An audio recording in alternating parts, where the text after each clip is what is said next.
সেদিন শফিক বাজারের উদ্দেশ্যে রওনা হলো। এখন তাকে সবজি কিনে এনে নিজেকেই রান্নাবান্না করতে হবে। শফিকের স্ত্রী সাবিনা একটু বাইরে গেছে। শফিক সেদিন বাজারে যাওয়া মাত্রই সব দোকানে দেখল নানা ধরনের টাটকা শাকসবজি আর মাছ নামানো হয়েছে। এক সবজিওয়ালার কাছে গিয়েই সে জিজ্ঞেস করল, ভাই, এই আলুগুলো কত করে? সবজিওয়ালা তার মুখের দিকে তাকিয়ে বলে উঠল, এগুলা 200 টাকা কেজি ভাই। কিন্তু শফিক জানত আদৌ আলুর দাম এত বেশি নয়, কিন্তু ওকে কেন সবজিওয়ালা বেশি বলছে সেটা ভেবেই সে অবাক হয়ে গেল। কিন্তু এখন সবজিগুলো নেওয়া ছাড়াও তার আর কোনো উপায়ই ছিল না, তাই বেশি দামেই সে আলু সহ আরও অনেক সবজি কিনে নিল। এরপর আরেক দোকানে গিয়েও একই সমস্যা হলো।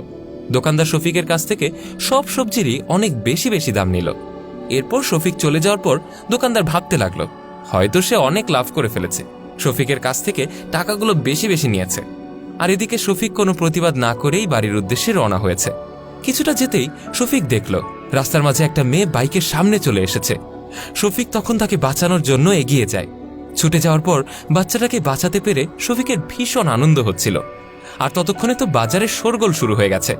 সবাই বলতে লাগলো একটা বাচ্চা মেয়ে মারা যাচ্ছিল, এই লোকটা না থাকলে হয়তো সে গাড়ির নিচে চাপাই পড়ে যেত। কিছুক্ষণ পর সেখানে এক সবজিওয়ালা এসেই বাচ্চাটাকে কোলে নিয়ে ভীষণ জোরে কাঁদতে শুরু করলো। শফিক জিজ্ঞেস করলো, কি ভাই, বাচ্চাটা কি আপনার? হ ভাই, বাচ্চাটা আমার। তেমন কিছু হয়নি, আপনার চিন্তার কোনোই কারণ নেই। শুনুন, আপনি ওকে বাসায় নিয়ে যান। ভাইজান, আপনি না থাকলে আজকে আমার মাইয়াটা হয়তো মইরেই যাইত। ধন্যবাদ ভাই, আমার মেয়েটারে এইভাবে আপনি বাঁচাইছেন। শফিক তখন শান্ত গলায় বলল, কোনো মানুষকে একটু সাহায্য করতে পারলে নিজের মন থেকেই ভীষণ ভালো লাগে, তাই ধন্যবাদ জানিয়ে আমাকে ছোট করবেন না তো। আর আমার ঘরেও ছোট ছোট বাচ্চা আছে, তাই ওকে এখান থেকে বাঁচানোটা আমার কর্তব্যই ছিল।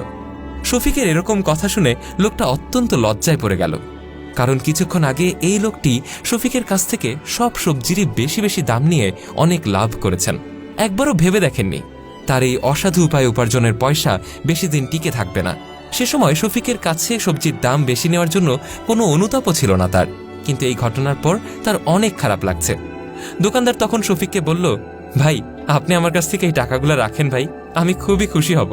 কিন্তু কেন কেন দিচ্ছেন? আর আমি আপনার কাছে বিনা কারণে টাকা কেন নেব? বিনা কারণে না ভাই, কিছুক্ষণ আগে আপনি আমার কাছে সবজি কিনছিলেন, আর আমি আপনার কাছে প্রত্যেকটা সবজিরই বেশি বেশি দাম নিয়েছিলাম। শফিক তখন পুরো ঘটনাটা বুঝে বলল, আমি প্রথমেই বুঝতে পেরেছিলাম আপনি আমার থেকে বেশি দাম নিচ্ছেন, কিন্তু আপনি গরিব বলে আমি কোনো প্রতিবাদ করিনি, কারণ আমি চাইছিলাম কোনোভাবে যদি আপনাকে সাহায্য করতে পারি, তাই সবজির দাম বেশি নয় জেনেও আমি টাকাগুলো আপনাকে দিয়েছিলাম, তাই সে টাকা আমি ফেরত নেব না। এবারে দোকানদার যেন আরও লজ্জায় পড়ে গেল। সে শফিকের হাত ধরে ক্ষমা চাইতে লাগলো আর বলতে লাগলো, ভাইজান, আপনার মতো একটা মানুষের সান্নিধ্য পায়াও আমি বুঝতে পারি নাই, আজ আপনি না থাকলে তো আমার আরো বড় সর্বনাশ হয়ে যাইত। ভাই, আপনার আমি কথা দিতাছি, এরপর থেকে আমার যত কষ্টই হোক না কেন, তবুও আমি সবজিতে অতিরিক্ত লাভ করুম না, যেতটুকু দরকার ততটুকুই নেব। শফিক তখন খুশি হয়ে বলল, এটুকু যে আপনি নিজে থেকে বুঝতে পেরেছেন এটাই অনেক। এবার থেকে সবসময় সততার পথই বেছে নেবেন, দেখবেন কোনো ক্ষতি আপনার ধারে কাছেও ঘেঁষতে পারবে না। ভিডিওটি ভালো লেগে থাকলে লাইক, কমেন্ট এবং শেয়ার করতে ভুলবেন না।